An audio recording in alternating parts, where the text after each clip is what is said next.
السلام عليكم. لا تنسوا الإعجاب بالفيديو والاشتراك في القناة تشجيعا لنا لنستمر بنشر المزيد إن شاء الله.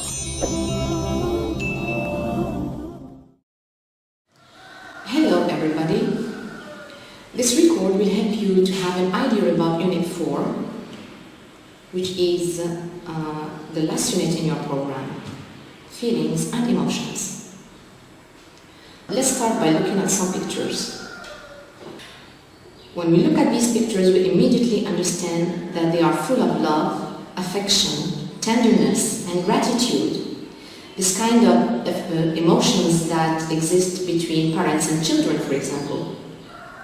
Same thing between friends.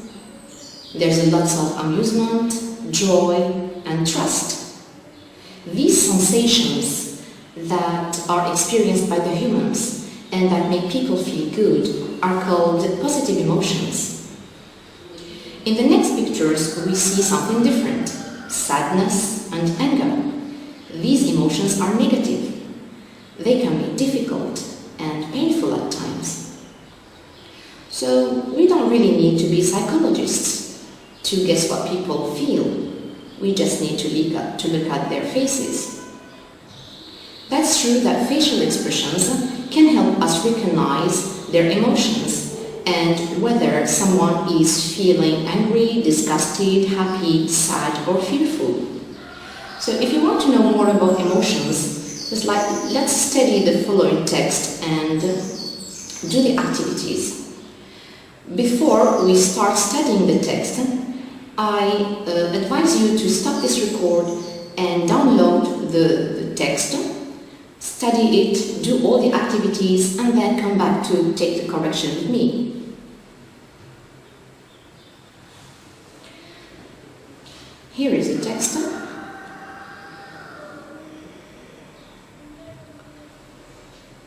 Let's start with the first activity. Choose the most suitable title to this text. So is it A, positive emotions and their effects? B, the impact of feelings on human behavior? C, the good effect of humor? So if we look at the first title, positive emotions and their effects, this cannot be a good title since the text speaks also about negative emotions, not only about positive ones. Concerning C, the good effect of humor is mentioned in the text but only in one paragraph, so this cannot be a suitable title for the text. So the correct answer is B, the impact of feelings on human behavior. That is to say, the effect of these feelings on our comportment. Let's move to the second activity. Say whether the following statements are true or false according to the text. So you read carefully the sentences and decide whether the sentences are true or false. Let's correct them. For the first sentence, love encourages people to fight against each other.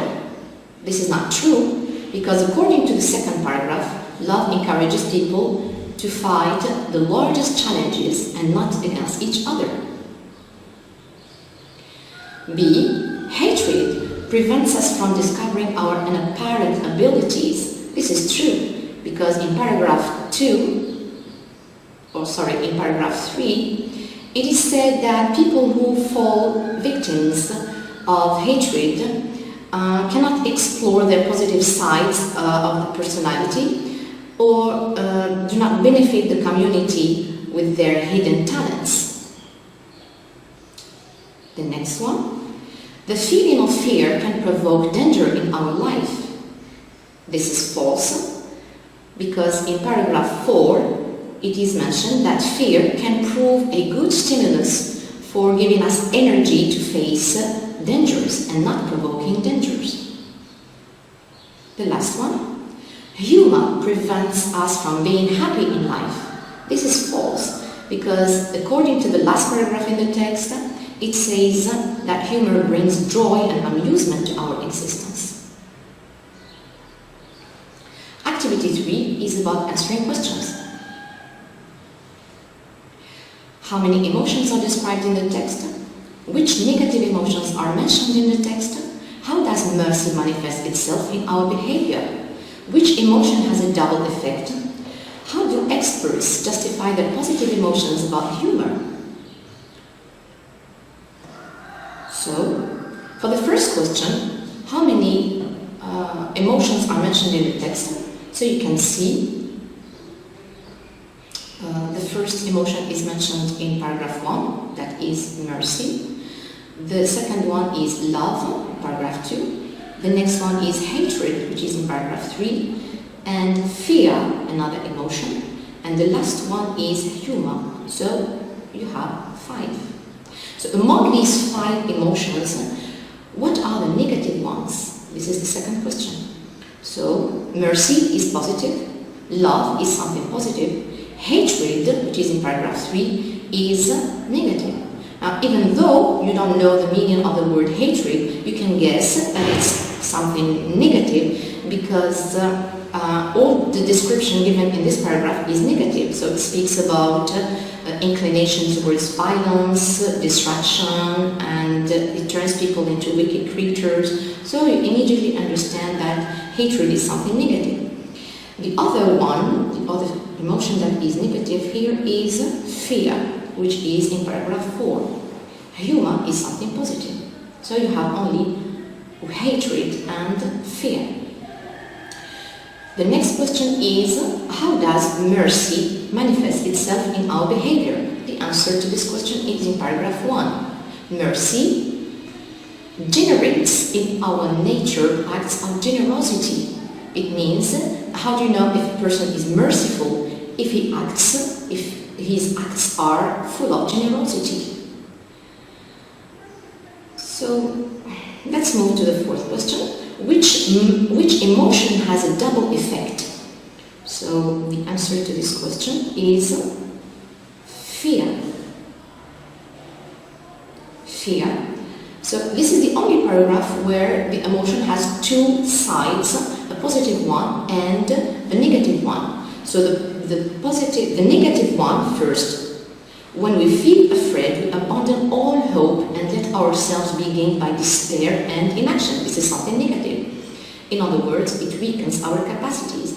And then immediately after this you have, in some cases, however, you see this is an opposition. So what comes after is positive. Fear might prove a good stimulus for releasing enough energy and face the harshest situations and so on. So fear has a double effect. Question E. How do experts justify their positive opinion about humor? The answer is in the last paragraph. So the experts here are psychologists. They claim that humor contributes to sustain our mental balance. This is their positive opinion. So what is the justification? It's here. Because it liberates our mind from the severe grips of reality. Here are the answers. There are 5 emotions mentioned in the text. The negative emotions mentioned in the text are fear and hatred. Mercy manifests in our behavior by generating in our nature acts of generosity. Fear is the emotion that has a double effect. And finally, their justification is that humor liberates our mind from the severe grips of reality. The fourth question in comprehension is to identify what or who the underlined words refer to in the text. We have there and it in paragraph 2 and the latter and there in paragraph 3. Let's see the correction. Neither their families nor nations will succeed to keep their stability. So their here refers to nations and nation. Of course, you don't need to keep the negations neither nor because the answer here should be positive. Families and nations. People find it hard to live without love. So what is hard in this sentence? It is to live without love. So it refers to the phrase to live without love. The reverse is true with hatred. The latter means the last element in the previous sentence, which is the opposite of the former, which is the first element in the sentence. So what is the last element in the previous sentence? Hatred. There, in this sentence, refers to the subject, the first subject of the sentence, the people who fall victims of hatred. So, if you answer the people, of course, it might not be sufficient, because we need to specify who are these people. They are not all people, but especially the people who fall victims of hatred. So we have finished with comprehension. Let's start text exploration. The first task is about lexemes. Find in the text the words that are closest in meaning to the following words. So when they say closest in meaning, you understand immediately that we are talking about synonyms. Tendency in paragraph 3, give up in paragraph 4, hopelessness in paragraph 4. And then, another part of this activity, find in the text the words that are opposite in meaning to selfishness in paragraph 1 and love in paragraph 3. Let's correct. So the meaning of helplessness is despair.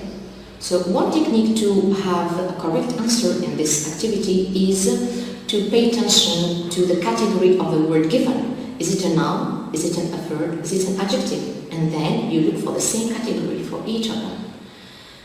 So as I said, hopelessness is the meaning of despair in paragraph 3. Tendency, to tend to do something, is an inclination. When you tend to do something, it means you are inclined to it. Give up. To give up is a verb, so to abandon is the meaning. Opposite words. What's the opposite of selfishness? It is generosity, because selfishness means egoism. Love is opposed to hatred as a noun. Task 2 is about vocabulary. So part A is about word classification and categorization. Let's read.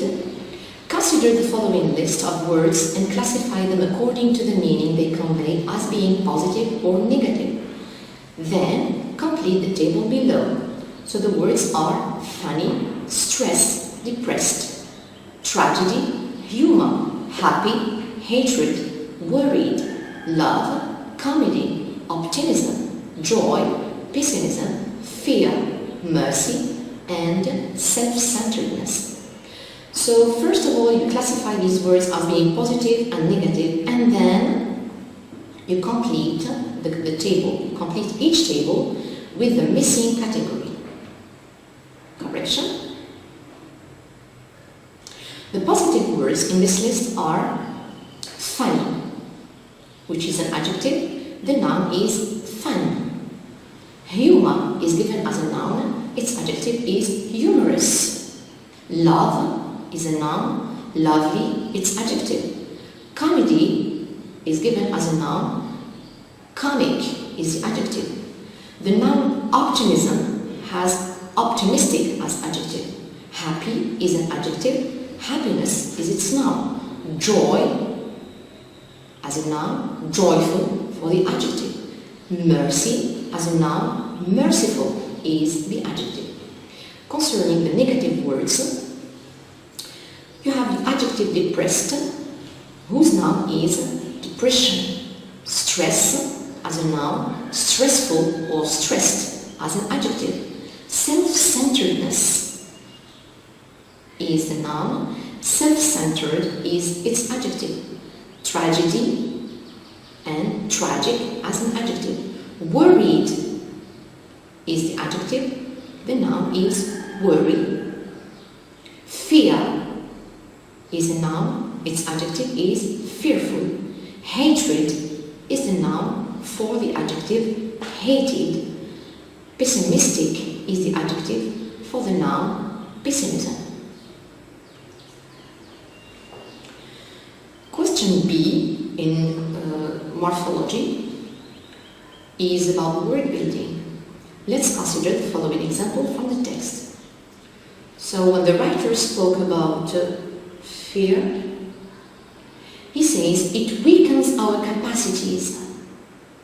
So weaken here is a verb that was built up with the adjective weak plus en as a suffix to get the verb weaken.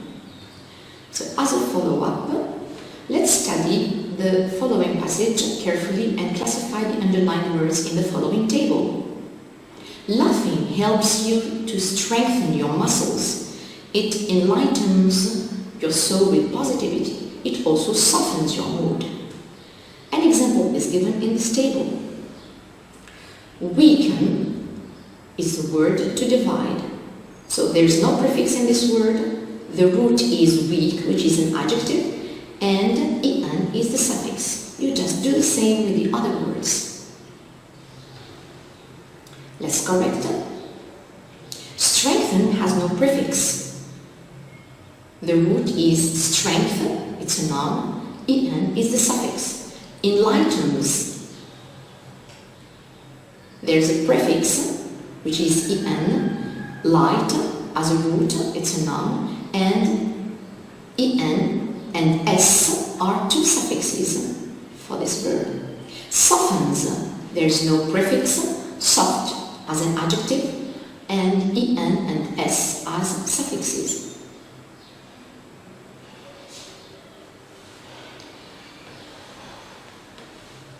Activity C. Form the verbs of the following adjectives by adding en, then fill in the blanks with the right verbs. The adjectives given are broad, deep, short, dark, weak, rough, soft, and bright. Just form the verbs by adding the suffix en and then fill in the gaps. The correction is, some comedians broaden our spirits, means widen our spirits and minds. When you watch a funny movie or a TV show, it can brighten our emotional lives, make it bright. Many doctors say that feeling sad may shorten our existence, and darken our mood. More importantly, while hardships or difficulties roughen our lives, humor softens them.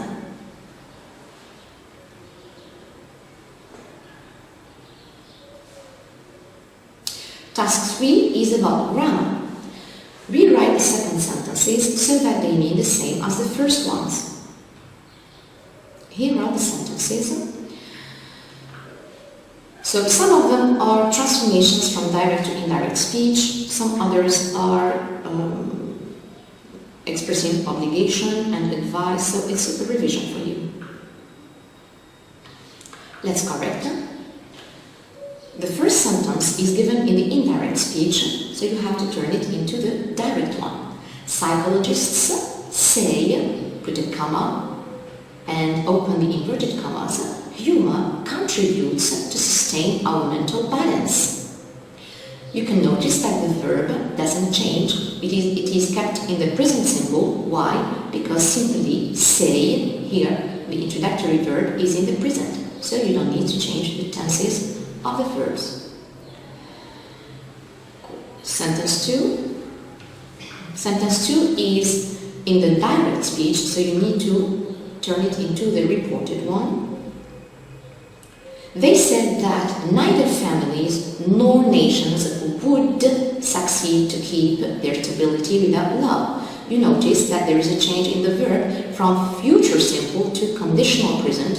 Why? Because simply the introductory verb is in the past, said. So from future simple to conditional present. Would plus stem.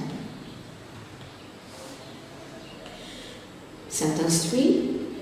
You ought to be more careful when you choose a friend. So this sentence expresses advice with ought to. When you transform it, you can use anything else that expresses the same function. had better or should be more careful when you choose a friend. Sentence 4.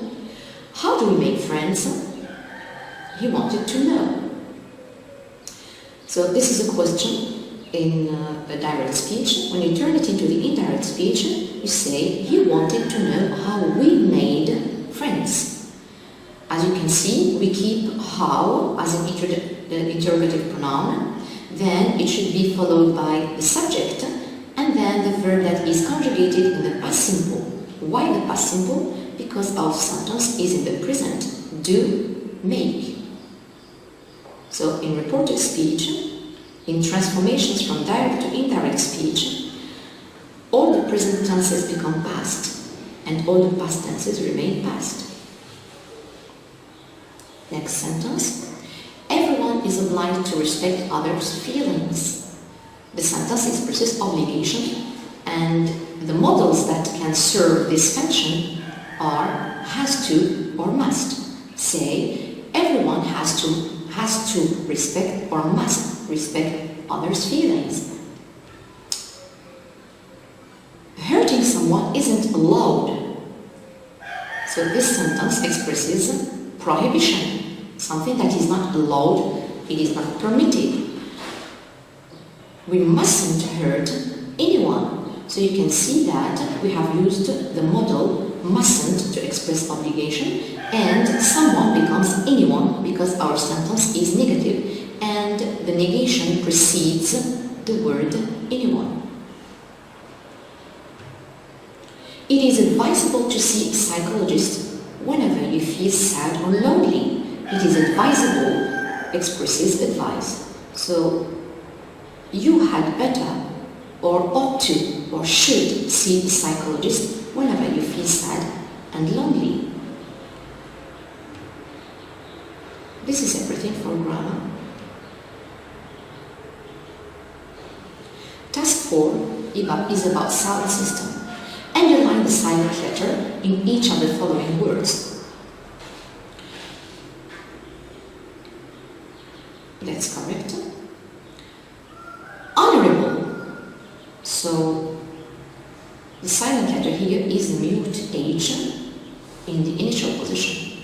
Frighten, the silent letter is the GH before the T. Exhibition, the silent letter is the H after the X. Soften, the silent letter is the T after the F. Rhyme, the silent letter is the H after the R. Psychologists, you got two silent letters, P in the beginning and the H after the C, psychologists.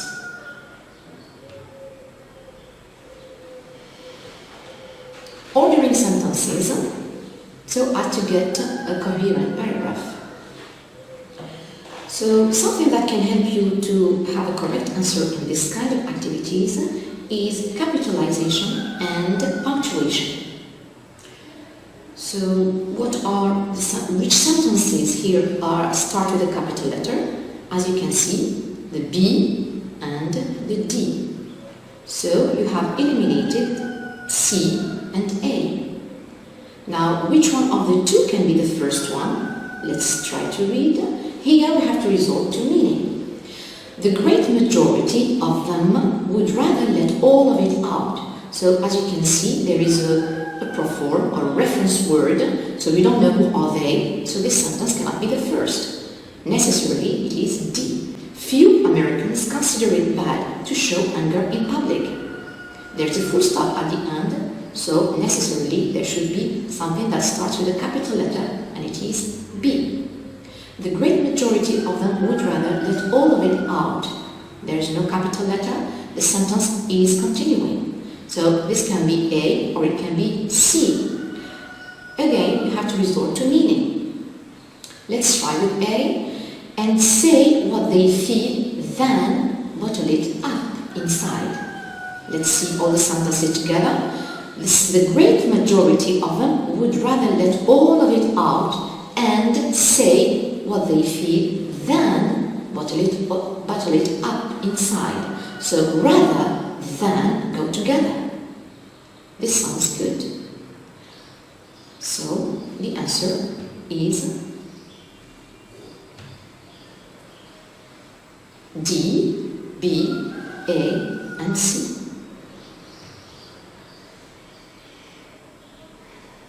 Part 2, written expression. So in back exams, you are asked to choose one of the following topics, but I advise you to do the 2 topics at home. Topic 1. It is said that men and women do not express their feelings and emotions in the same way in both happy and sad occasions. So you will have to write a newspaper article of about 80 to 100 words in which you compare between them. Use the following notes. Men are described as being introvert, which means they hide their feelings. They have self-control. They don't panic whenever there is a sad event or an accident or a disaster. And this helps them to have the possibility to protect their family members and show more concern and even offer help to the people around them. In the contrary, women are described as being extrovert. This means that they show their feelings easily. They are not ashamed to cry. They express their sadness in public. They lose self-control when there is a disaster. And they are not ashamed to kiss each other and also to hug.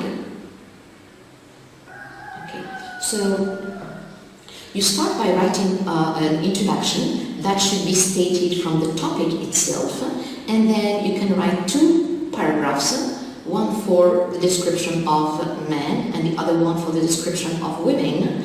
Don't forget to use connectors, link words that express addition, because you will need to add IDs, similar IDs to others. Also express opposition since you are comparing. And don't forget to finish your work with an introduction, a conclusion, sorry. Topic 2. This one is a free topic. Parents are responsible for teaching their children ethics. Write a speech of about 80 to 100 words in which you explain how important this is to make them contribute to build an orderly and peaceful society.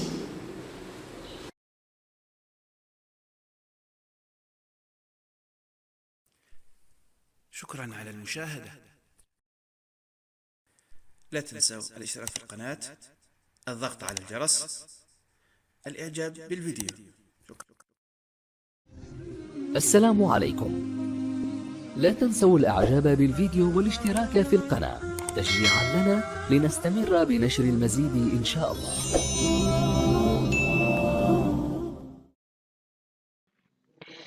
Good morning, everybody.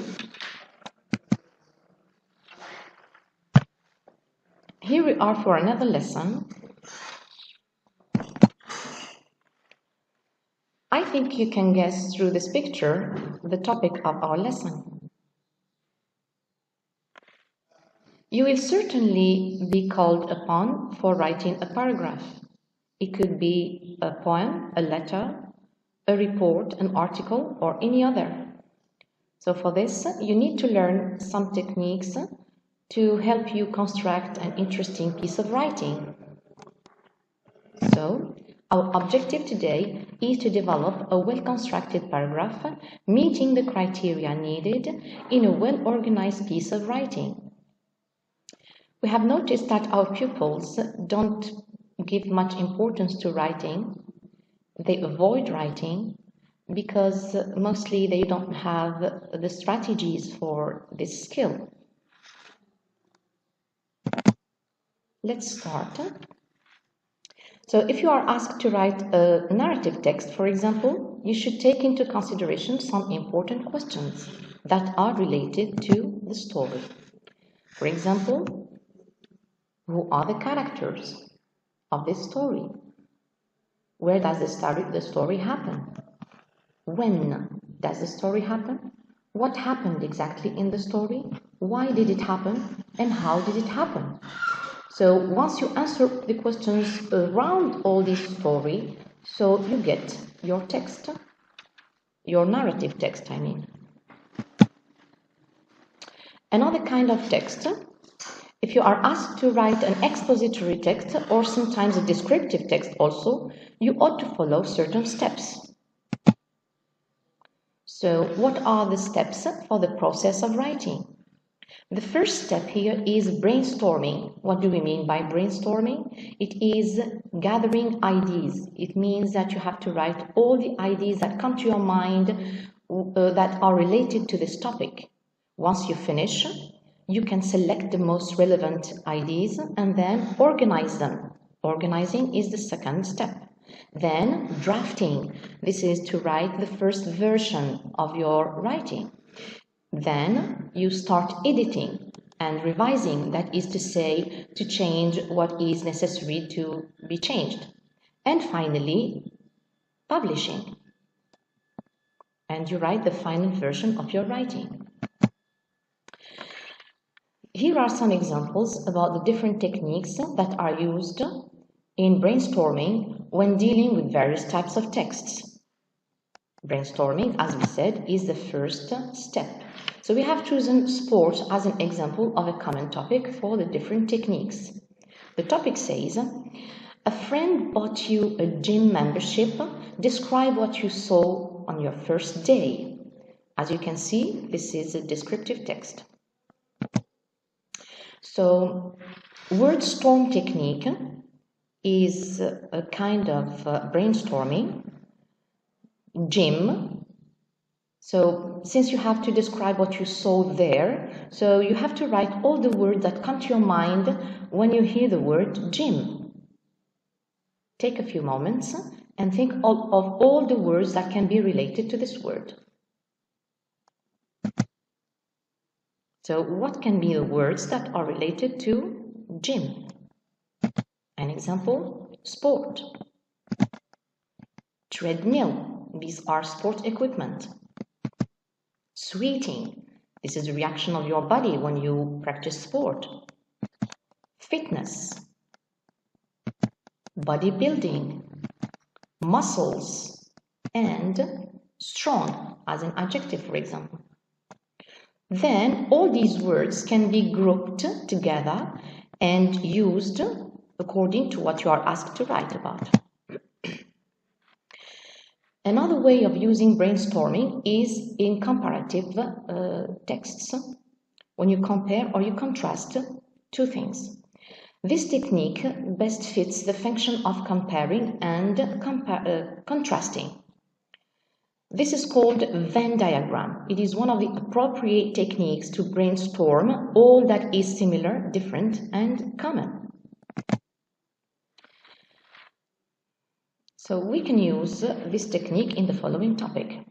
Some people practice sport at home or at gym. Others prefer to exercise in the open air. So what type of sport person are you? So what are we comparing here? We are comparing two types of people. Those that prefer practicing sport at home or at gym, this is indoor, and others that prefer practicing sport outside, in the outdoors or in the open air. So what do you mean by what type of person are you? So you are going to give your preference here. You are going to compare the two and at the same time give your preference. So what do you mean by comparing? Comparing is to discuss how two people or things or places are similar when they seem different. So we can find two things that seem different, but in reality you can find common points between them. Contrasting is the opposite. It means to discuss about how two people or things or places are different when they seem similar. You can think that they are the same, but in reality we can find different points between them. So this is how the Venn diagram looks like. These are two circles that refer to the two elements you are comparing. In this case, in this topic, it is the outdoor or practicing sport outdoor and practicing sport indoor. So you are supposed to find elements that are different, that should be written in this part. And in the middle, it means it is the place where they join. You are going to write the similar things. So this is how it should be. So the outdoor, when you practice sport outdoor, so what is the advantage? You can have fresh air, you can enjoy nature, and you practice freely, you don't pay money. Whereas in the indoor, there are a variety of activities, and it is more practical, but you pay money. Now, what is the similar? What are the similar points between the two? It is that it keeps you healthy, and the activities are made in groups. These are similarities. So once you have decided the ideas that should be put in both sides and in the middle, then you can start writing your paragraph. Another technique in brainstorming is the word map. This technique is used especially in problem-solving writings. So we have a topic to practice this. Our modern lifestyle, that is to say, our work, food, traffic, and everything we experience in our life are affecting our bodies and minds. Sport can be a solution to regain mental and physical balance. So as you can see here, what are we going to speak about in this topic? About sport and its advantages. So the word map looks like this. You put the most important word, which is sport, in the middle. Then you will try to complete these ideas, developers, okay, about the advantages of sport. Why or how can sport help us to regain our mental and physical balance? An example of how we can complete the developers is to say, for example, that sport helps us to evacuate stress, that it can help us reduce the weight. Also, that can help us to integrate in the society, social interaction. That it can prevent diseases also. So these are the most important ideas that you have to develop. Then you try to find details about each one of them. So we did it here. So the first detail, or the first idea to be developed here is to reduce the weight. So what details can be used to support this idea is that it helps us to gain mobility, it helps you to move, to have movement, and also it helps you in aesthetics. It means thanks to sport, you can have a beautiful body and attractive. For the social interaction, how does it reach, or how do you reach the social interaction thanks to sport? Of course, by working in team sports and by meeting people. Sports also prevents IDs. So what is the consequence of this? It gives you a longer healthy life. Also, it reduces security expenses. It means that when you are in a good health, you don't really fall ill, so you don't need to go to the doctor, for example. Also, sports evacuate stress. How does this happen? It happens because while you are practicing sport, you breathe, and breathing means bringing oxygen to your body. This is something good. Why do we say that sport help us to evacuate. Sport, it is because it is a kind of recreation for our body and our mind. You see, we have a lot of details about our developers.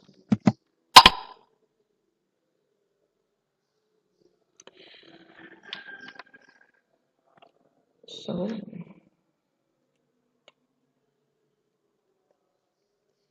now once you have finished brainstorming your ideas and then finished also the selection of the most relevant ideas, now it's time for the organization of the work. And before you start organizing the work, you need to know that there are different types of sentences. So I leave you 5 minutes to guess what type of sentences are usually used to construct a well-written paragraph.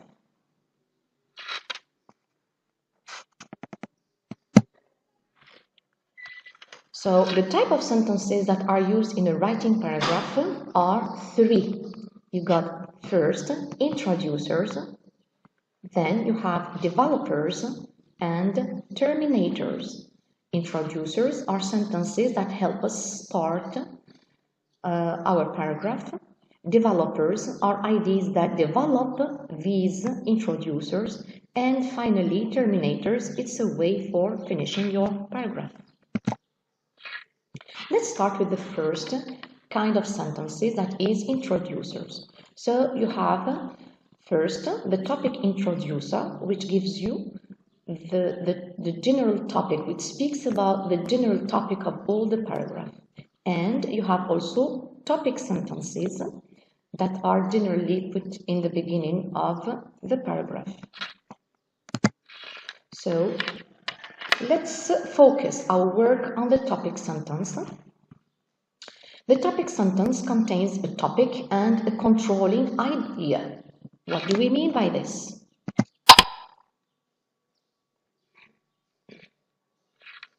Take also 5 minutes to think of the answer. What do we mean by topic and what do we mean by a controlling idea?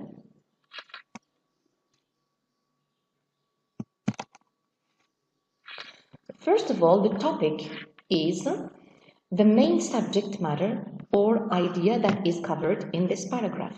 It means that all the text is turning around this topic. Second, the controlling idea in the topic sentence is the idea that focuses on the topic by providing you a direction to this composition. It is this sentence, this idea that will control the paragraph, the ideas of the paragraph. You have here some examples of topic sentences. First, people can avoid plagiarizing by taking certain precautions. In this topic sentence, you have plagiarizing, that is the topic, and taking certain precautions, that is the controlling idea. Now, when you come to develop this topic sentence, you need to speak about these certain precautions that need to be taken. Example 2, there are several advantages to online education. In the same way, you have several advantages that are the topic, several advantages, which is the topic, and online education, that is the controlling idea that should be developed later in the paragraph.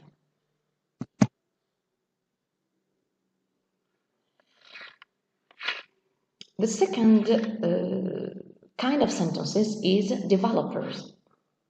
What do we mean by developers? Paragraph developers present examples or details of various kinds that support the ideas set forth by the paragraph introducers.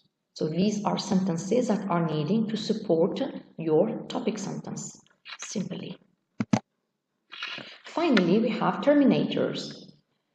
Paragraph terminator logically conclude the ideas discussed in the paragraph in a psychologically satisfying manner.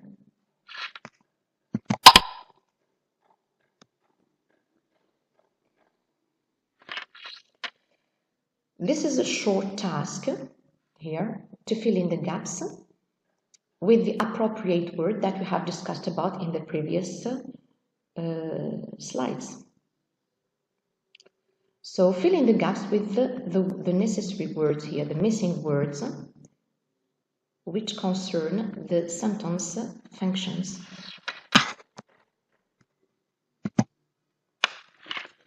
So the sentence functions in paragraph development are 3.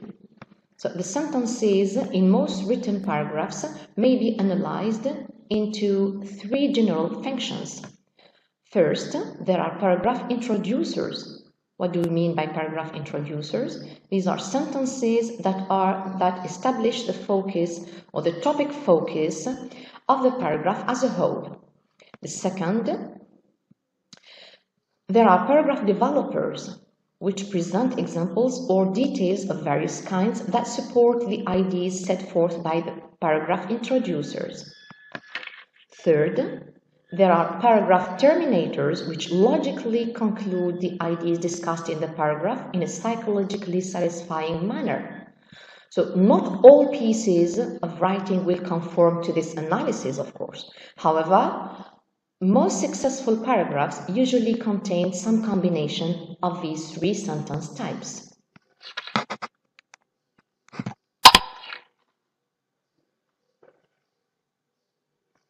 Let's practice this in the following topic. Write a short paragraph of 8 sentences to tell your friends about the 3 main reasons why you want to learn English. But before you write this paragraph, you need to prepare a simplified layout to organize your development of the idea. Take some minutes to prepare this layout.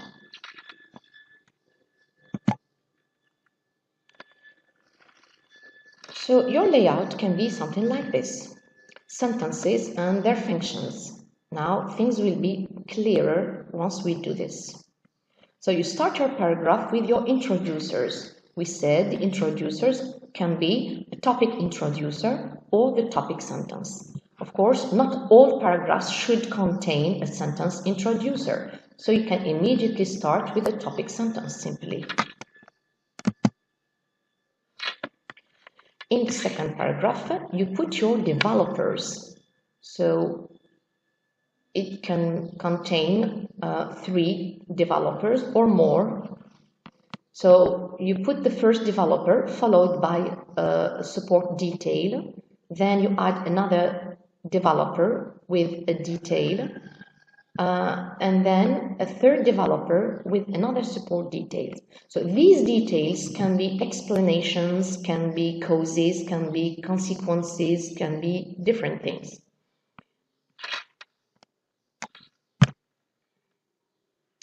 In the last paragraph, you can put a conclusion, or you can put an opinion, or you can simply put a restatement. What is a restatement? Of course, it's not a repetition of what you said in the topic sentence, but you can say it in a different way.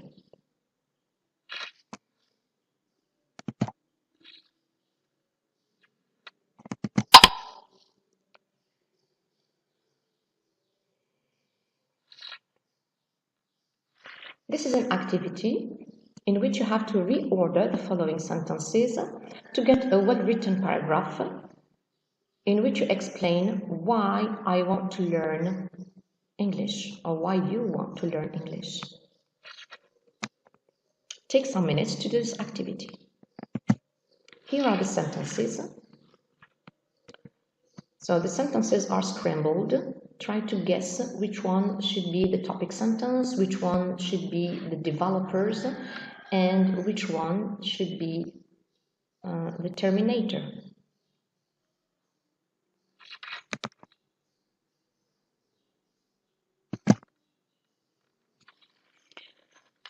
The answer should be as follows.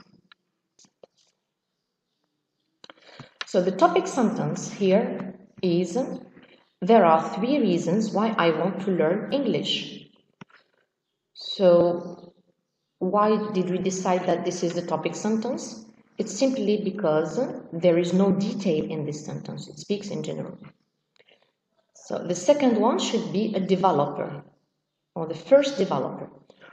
One reason is that English has become an international language. The third sentence is, it is now used by most international companies, including the company where I work for business communication. Another reason why I want to learn English is that I can travel to English-speaking countries. The United States, England, Australia, and many other countries all use English as their primary language. Finally, I want to learn English because I plan to move to the US in the future. Seventh sentence, I will become a manager for my company soon. For all these reasons, I'm very excited about learning English. So what are the transition words that are used in this paragraph? The first one is one reason, or one. To move to the second developer, we have used another, or to say the second reason, or another. And to speak about the last one, the last developer, we said finally.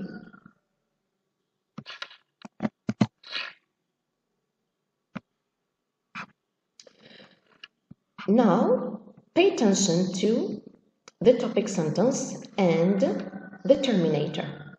As you can see, it's the same idea that is restated in the terminator. There are three reasons why I want to learn English.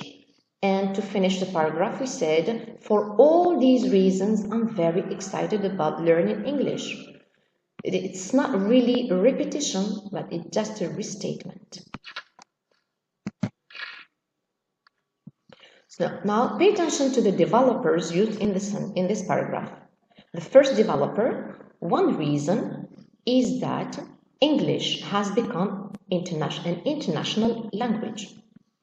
Another reason why I want to learn English is so that I can travel to English-speaking countries. So because they are developers, and we are talking here about why I want to learn English. So we are supposed to give reasons. So both of them are reasons, but they are stated in a different way. So for the first one, you say the reason is that. But for the second one, I want to learn English is so that I can. So it's given in a sort of purpose somehow. For the last one, finally, I want to learn English because. So, in order to avoid repetition and to avoid making your paragraph monotonous, try to use different structures of the sentence, even to express the same function, which is the reason. Now, let's look at the support details given for each developer. For the first reason, we said it is now used by most international companies. We mean English, of course, including the company where I work for a business communication.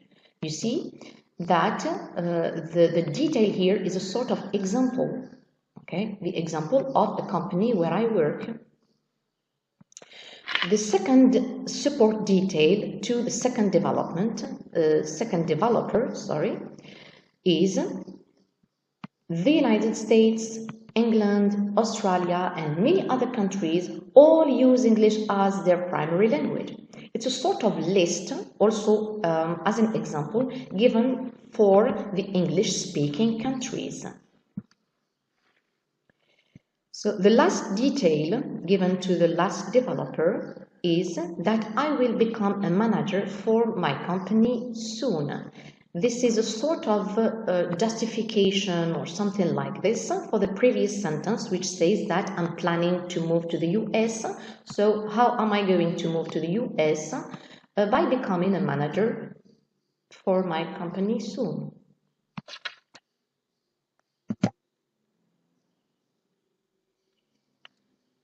Thank you for watching.